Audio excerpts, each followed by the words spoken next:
Please subscribe to my channel and press the bell icon for latest updates. Hey guys, I'm Radishan here and welcome to my new video.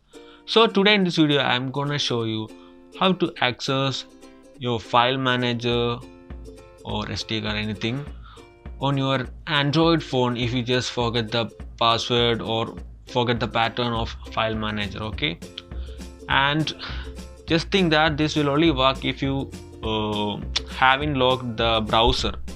If you logged the browser, this won't work. Okay, so let's move on to the video.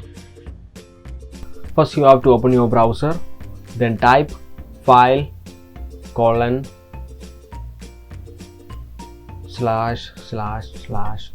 SD card, then search.